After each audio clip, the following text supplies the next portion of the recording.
El presidente Pérez, por favor. ¿De parte de qué? De Venezuela, del presidente Ortega, de la Confederación de Trabajadores de Venezuela, Carlos Ortega. Mi querido amigo, un feliz año. Feliz año para usted, carajo. ¿Cómo está usted? ¿Cómo se siente? ¿Cómo se encuentra? Dijeron que tú te habías ido unos días a descansar a la balcón. Sí, estuve embromado del estómago, pero ya estamos metidos ya en la pelea nuevamente. Bueno, porque ahora te toca, tú vas a ser el protagonista de esta etapa, ¿no? ¿Verdad? Aquí vamos con todos los hierros este año. Sí, yo creo que ahí van a ser palos escalonados, ¿no? ¿Ah? Vamos a meternos, estamos trabajando en eso y va a culminar definitivamente si no hay cambio de actitud de conducta del gobierno a una huelga general. Vaya que vamos. Yo creo que eso es lo que hay que hacer, pero con tú actuaste con mucha sensatez y con mucha sinceridad. O sea, tú pierdas el contacto con Pedro Carmona. Ok. Mira, otra cosa, tú te das cuenta que después del 10 de diciembre ya el enfrentamiento es frontal. Así es. Bueno, ya nos pondremos de acuerdo. Muy bien. Bueno. No. Son tan cínicos que ellos no le dicen a los pobres de ellos mismos de lo que venían. Los que sabían eran las clases más altas y por supuesto desde afuera, que también venían con una campaña mediática internacional que hoy por hoy sí comprendo, pues. Claro. Quizás esos días, me acuerdo los cacerolazos y el escándalo, por lo menos en mi zona, que donde yo vivía, que hacían, cómo se sentían ellos parte de algo porque estaban tocando cacerola y no mandaban a los hijos a la escuela y sentían que esa era su lucha, ¿no? Su cuota de parar al país participación. es una lucha, sí, su pues. cuota de participación.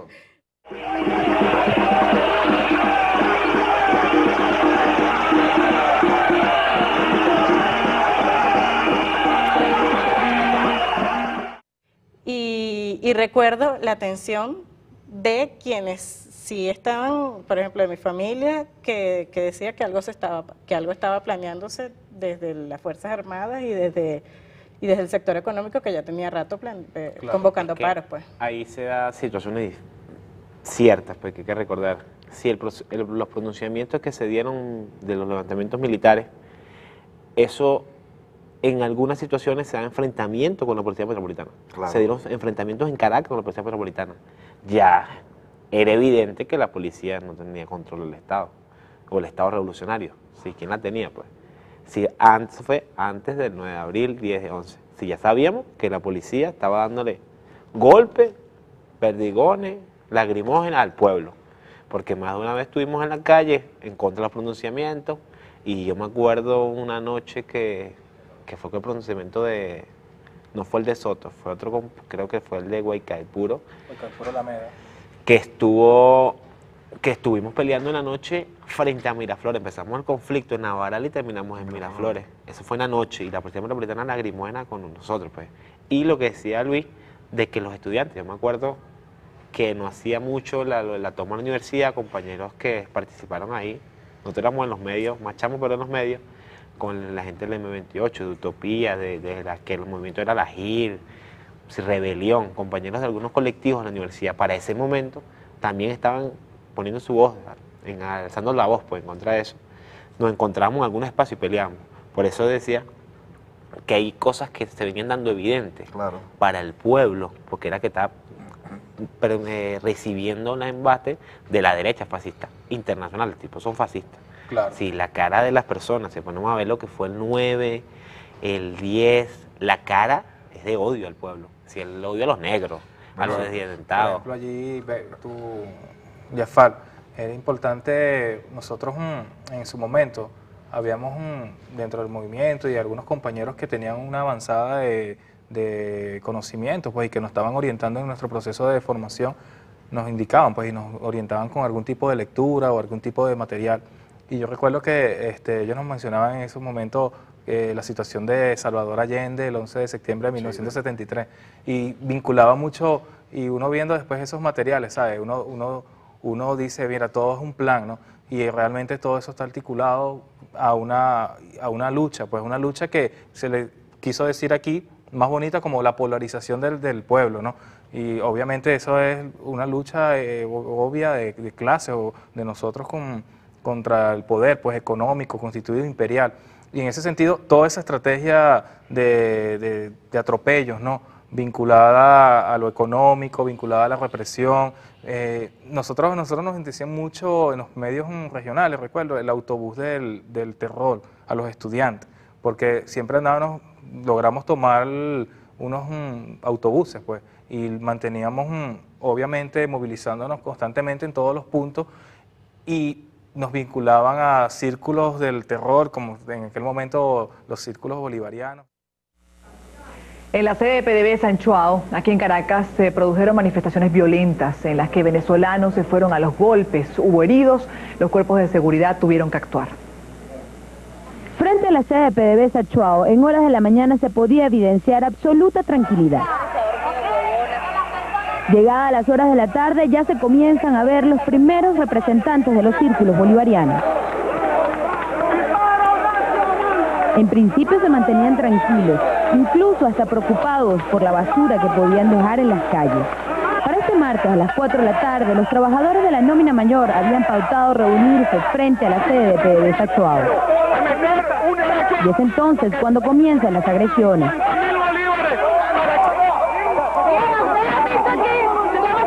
La policía metropolitana tuvo que intervenir, pero la situación salió de control.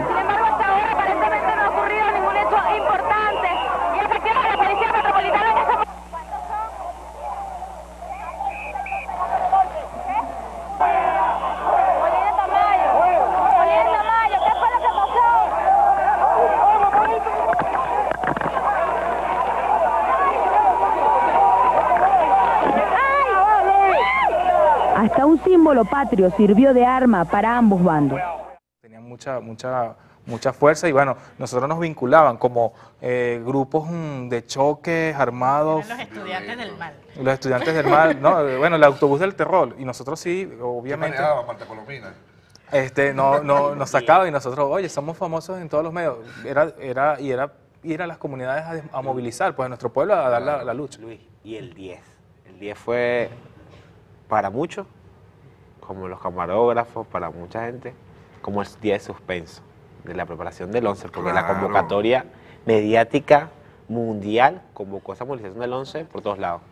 Sí, yo recuerdo cosas que, por lo menos en Caracas, hubo reuniones en poca gente, toda la gente que militaba en alguna organización se reunía. Sí, ¿cómo mañana preparamos a estos compañeros? ¿Cómo nos preparamos? Y fue la convocatoria del gobierno revolucionario a Miraflores. Cuando sale el encabezado en el Nacional que la batalla final se ve en Miraflores, ¿no? Eso sale a las 12 del día ya. Al otro día. Sale un día antes. El diario El Nacional sorprendió con una edición extra que salió a la calle con un titular que anunciaba por adelantado los hechos de ese día.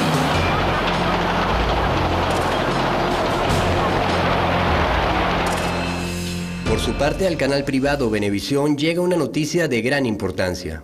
Una nota que nos está llegando en este momento dice lo siguiente: Policía Metropolitana evitará que la marcha opositora llegue a Miraflores. El director de la Policía Metropolitana, comisario Henry Vivas, dijo este jueves que el organismo de seguridad tiene órdenes de evitar que la marcha convocada por Fede Cámaras y la CTV se movilice a Miraflores para evitar un posible enfrentamiento con simpatizantes del oficialismo que se encuentran en el lugar.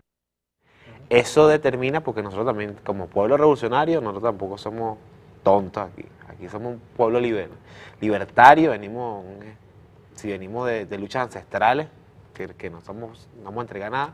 Si la gente se está preparando, si había gente, había un plan de medios. Yo recuerdo que se hacían, por lo menos en el Puente de Yaguno, desde el 9 había concentraciones en Puente de Yaguno, había pancartas que uno escribía ahí, decían no, estamos preparados, el círculo bolivariano, sí, había muchas cosas. De inteligencia además entre cívico-militar, porque lo que estaba ocurriendo dentro de las Fuerzas Armadas salía de alguna manera y era a las comunidades y al movimiento popular organizado al que se llamaba. Por eso decía que había gente que si estaba apostando, había algo. Y yo digo que gracias a esto se gestaron emisoras de televisión, emisoras de radio como Telesur, Katia TV, que se afianzó, Vive TV, que nace precisamente de ese proceso revolucionario. Pido a Dios que este canal, que ahora va a salir al aire, viva muchísimo tiempo para bien del pueblo venezolano y de la verdad. Claro, porque los medios alternativos, lo que estamos hablando, los medios alternativos fueron parte importante en informar realmente lo que le estaba sucediendo al pueblo. Y también otra cosa que digo yo que también merece muchísima importancia es la preparación de nuestro comandante en jefe, que él va preparando desde el año 98 a un cambio de conciencia, a un cambio libertario, un cambio de preparación. Fíjate que esa juventud que estaba hace 9 años atrás no es la misma juventud que está hoy en día. No. Fíjate que tenemos diputados jóvenes directamente en el Congreso, como Robert, como Carlos, personas que nacieron en esa revolución, que son nacientes de esa revolución y fueron formados en este proceso revolucionario.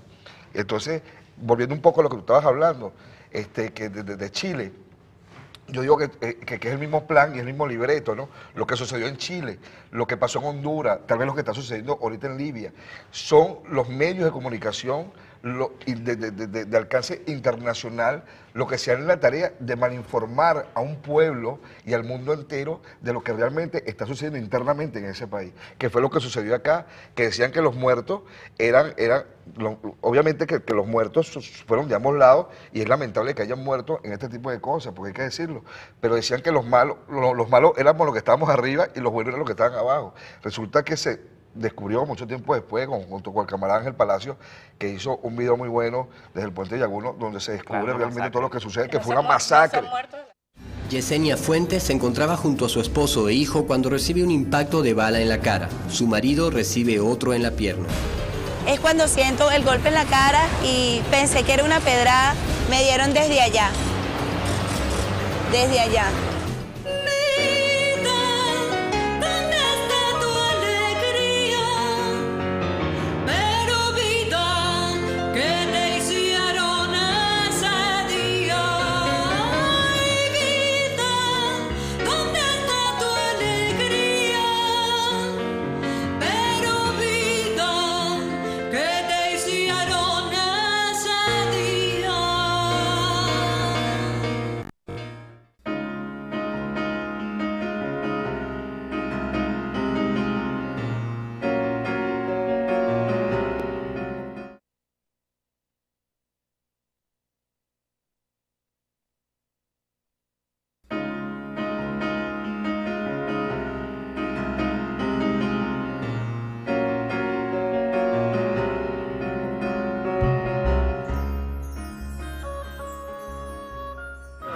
Del 11 de abril lo que yo recuerdo es que fue una tarde que yo venía de mi oficina del laboratorio donde yo trabajaba, y había mucho gas lacrimógeno en la avenida, ¿no? Más que todo en la parte de Loya, donde yo me bajé, el metro estaba colapsado porque no había paso. ¿Okay? Venía subiendo la manifestación de esta gente de la oposición. ¿Okay? Y yo digo que fue un acontecimiento de verdad que marcó la historia de nuestro país y que hubieron muchos muertos, y eso fue muy triste lo que sucedió. Y yo pienso que eso fue un hecho también que marcó a nuestro país, como ya te había dicho, en todo. Y que a partir del 11 de abril la recuperación de nosotros ha sido bastante difícil.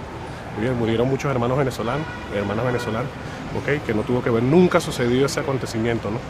Porque yo pienso que todo aquí en nuestro país tiene solución y que este es un país muy grande donde podemos estar todos tranquilos y vivir tranquilos, ¿ok? Tanto por el lado del gobierno y el lado de la oposición, deberían de haberse puesto de acuerdo antes de llegar a ese acontecimiento que fue un derramamiento de sangre muy feo. Bueno, quedamos marcados porque de verdad que ha sido difícil, de verdad. Y cada vez que nos acordamos del 11 de abril, o que nos llega la fecha del 11 de abril en nuestro país, recordamos con mucha tristeza ese hecho, porque ahí hubo mucha impunidad en cuanto a los juicios, a los procesos que se tenían que hacer, y también que, bueno, muchas madres y familiares que quedaron sin su gente, que mataron en ese hecho, pues. Y ese enfrentamiento nunca tuvo que haber suscitado.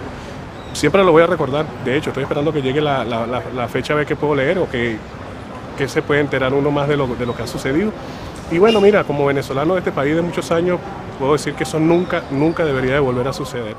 Fíjate que al periodista de Venezuela le dieron un premio en España porque el tipo estaba narrando una cosa que no estaba sucediendo. Claro, por eso te digo eso es parte de los medios. Que Venezuela... por la policía metropolitana, bien claro, o sea, tiene que haber nombre y apellido, no, tiene que haber el culpable. Y están presos. Ellos no, había también mercenarios salvadoreños, nicaragüenses que estuvieron en Venezuela, vale, que se fueron, sí, muchos se vieron. Yo creo que el 2002 fue como la puesta, el globo de ensayo, así poniéndolo en práctica, lo que es un golpe moderno. Sí, los tipos, como sin casi tiro, sin mucha movilización militar, cómo tumbamos gobierno. Eso fue un ejercicio planificado del imperio, eso no podemos... No, claro. Ser la fuente, el bloqueo comunicacional fue bestial. Toda una preparación de juego, pues yo recuerdo que el miedo era una cosa vital, ¿no? Que alimentaban y se alimentaban. Mi familia en su momento, obviamente cualquier madre se preocupa y se va a preocupar por sus hijos, ¿no? En torno a ese miedo brutal que descargaban constantemente por los medios.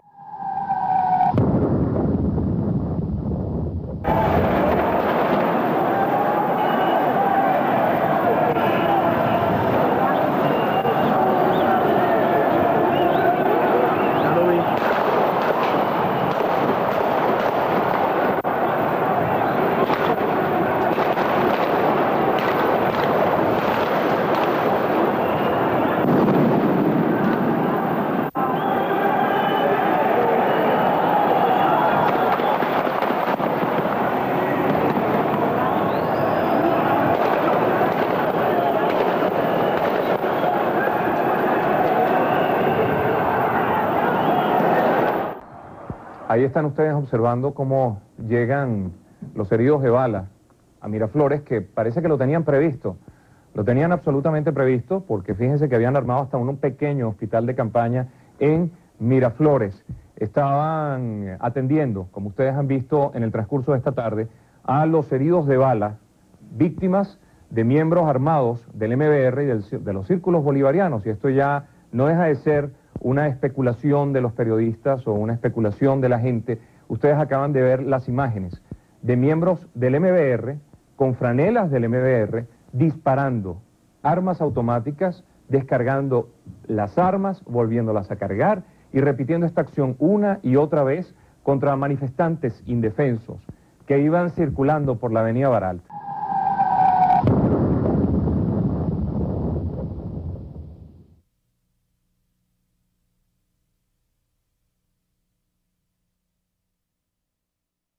Una de las cosas que nos atemorizó a nosotros realmente en su momento fue, bueno, finalmente cuando el presidente decide que se renuncia, ¿no? Cuando sale esta información, en nuestras filas se generó como una confusión. Con fundamento en el artículo 233 de la Constitución de la República, presento ante el país mi renuncia irrevocable al cargo de presidente de la República que hasta el día de hoy, 12 de abril del 2002, he detentado. Dado y firmado en la ciudad de Caracas a los 12 días del mes de abril del año 2002, 191 de la Independencia y 142 de la Federación, Hugo Rafael Chávez. Porque uno creía pues en esa palabra de ese hombre que asumió una responsabilidad histórica en el 92, y uno decía, pero Chávez siempre a su pueblo le va a decir, claro. y obviamente era una de las esperanzas que teníamos muchos, ¿no? Pero muchos compañeros confundidos por esa canalla, por esa manipulación, creyeron que efectivamente el comandante había mandado a asesinar a su pueblo. No. Y eso nos dividió entre nosotros mismos, generó una especie de confusión allí.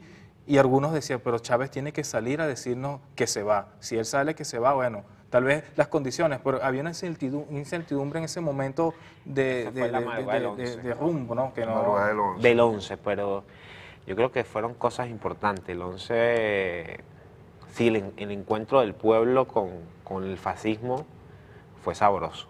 Sí, le dimos la cara al fascismo así de cara a cara. Las persecuciones, camarada, las persecuciones. No, pero por lo menos Miraflores. Sí, era un plan. Era un plan en vivo y directo, imagínate. Pero el 11 era un plan mediático. Las cámaras montadas donde tienen que estar montadas, los periodistas montados donde tienen que estar montados, los francotiradores montados. Y podría decirles que, por lo menos bajo Puente Llaguno, algunos compañeros participamos en todas esas vainas.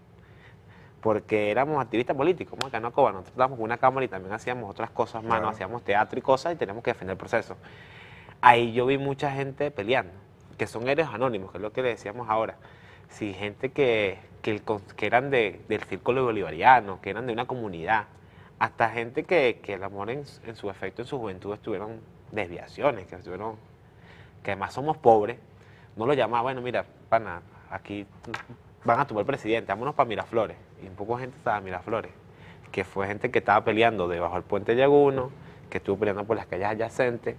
Una de las experiencias que por lo menos particularmente viví, nosotros veníamos de Caricuao, de Radio Perola, nos habíamos quedado ahí toda la noche, cuadrando cosas, reuniones en la noche con otros medios, Katia TV, veníamos, yo era de Katia, pero estaba ya había desplegado. Ya todo el mundo teníamos desplegado de inteligencia social, es lo que decía ella. Nosotros teníamos relaciones con algunos militares, algunas relaciones ahí que sabíamos que no éramos tontos, ¿vale? Que muchos compañeros venían de los años 89, del Caracazo, venían de toda esa experiencia. Estaba desplegada también, y ellos que daban pitazos de cómo, hacia dónde iba la gente, o sea, había una persecución. Por eso una experiencia que hablando de eso, hay un compañero llamado Bichini, Ácaro, que veníamos cruzando desde Caricuao, nos quedamos en Artigas para cruzar por el Calvario, pues teníamos que llevar unos radios, unas cosas que teníamos que llevar, y no sabíamos que había francotiradores en el Calvario, de la PM, y nos enfrentamos a eso, y bueno, gracias a Dios pasamos, pues. Pero tenemos que enfrentarnos a los tipos, porque no teníamos de otra. O era la vida de los revolucionarios, o era la vida de fascistas. O sea, que son cosas importantes que se vienen dando el 11. Sí, yo creo que le apuesta a la gente de montarse en la tarima y Darío diciéndoles, bájense, mira, no, vamos a pelear. La gente cantando, con los tiros todavía, con los muertos. Sí, señor. Sí, yo vi y más que de se uno. movían, no importa qué es lo que está pasando, Nada. pero vámonos todos para Puente Yaguno. Pues allá había había un sentir muy colectivo. Lo que sí era importante, por lo menos experiencias de lucha, que menos mal que había gente ahí participando, que tenía experiencia de lucha en la calle, que veníamos a participar en movimientos sociales, no vamos a caer una mentira que éramos inocentones tampoco, sino que hay mucha gente que venía de movimiento de izquierda, ¿vale? Y sabía pelear, no hubo más heridos ni más muertos, porque eso permitió parar un poco, que después los satanizaron a los compañeros, muchos, y otros que no salen, como Tortuga, como Nicolás, como otra gente ahí que estaba ahí, ellos y otros muchos más que no salieron, supieron trabajar, aguantaron esa actividad del fascismo, esas ballenas, esos tiros de la PM, que no fue mentira. Mira, en ese puente de Yaguno hubieron madres con hijos, madres que se fueron con sus hijos a estar en el puente de Yaguno para apoyar al presidente Chávez. Hubieron padres que se fueron con sus hijos, hubieron hermanos que se fueron a pelear y a defender sin armas. Había gente que no tenía armas, simplemente haciendo actos de presencia, protestando, diciendo consignas en contra de lo que estaba sucediendo.